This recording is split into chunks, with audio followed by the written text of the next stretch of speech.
اللهم صل على سيدنا محمد وعلى آل سيدنا. بسم اللہ الرحمن الرحیم.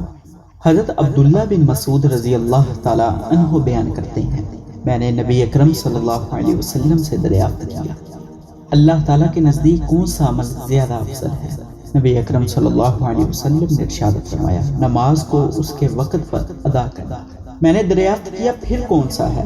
آپ صلی اللہ علیہ وسلم نے ارشاد فرمایا، والدین کے ساتھ اچھا سلوک کرنا. میں نے دریافت کیا، پھر کون سا ہے؟ آپ صلی اللہ علیہ وسلم نے ارشاد فرمایا، اللہ کی راہ میں جہاد کرنا. حضرت ابو ہریرہ رضی اللہ تعالیٰ عنہ روایت کرتے ہیں کہ نبی اکرم صلی اللہ علیہ وسلم نے ارشاد فرمایا، بیٹا اپنے والد کو بدلہ نہیں دے سکتا، البتہ یہ صورت ہے کہ اگر وہ اپنے باپ کو غلام پائے تو اسے خرید کر آزاد کر دے. حضرت عبداللہ بن عمر بن عاص رضی اللہ تعالیٰ عنہ بیان کرتے ہیں، ایک شخص نبی اکرم صلی اللہ علیہ وسلم کی خدمت میں حاضر ہوا اور آپ صلی اللہ علیہ وسلم سے جہاد میں حصہ لینے کی اجازت مانگی. نبی اکرم صلی اللہ علیہ وسلم نے دریافت کیا، کیا تمہارے ماں باپ زندہ ہیں؟ اس نے عرض کی، جی ہاں.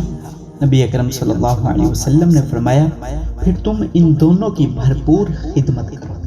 امام مسلم کی ایک روایت میں یہ الفاظ ہیں کہ ایک شخص نبی اکرم صلی اللہ علیہ وسلم کی خدمت میں حاضر ہوا اور بولا، میں ہجرت اور جہاد کے حوالے سے آپ کی بیعت کرنا چاہتا ہوں اور میں اللہ تعالیٰ سے اجر کا حصول چاہتا ہوں.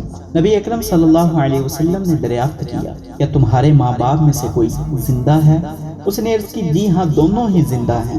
نبی اکرم صلی اللہ علیہ وسلم نے ارشاد فرمایا، کیا تم اللہ تعالیٰ سے اجر حاصل کرنا چاہتے ہو؟ اس نے عرض کی، جی ہاں. نبی اکرم صلی اللہ علیہ وسلم نے فرمایا، پھر تم اپنے ماں باپ کے پاس واپس جاؤ اور ان کے ساتھ اچھی طرح سے رہو، یعنی ان کی خدمت کرو.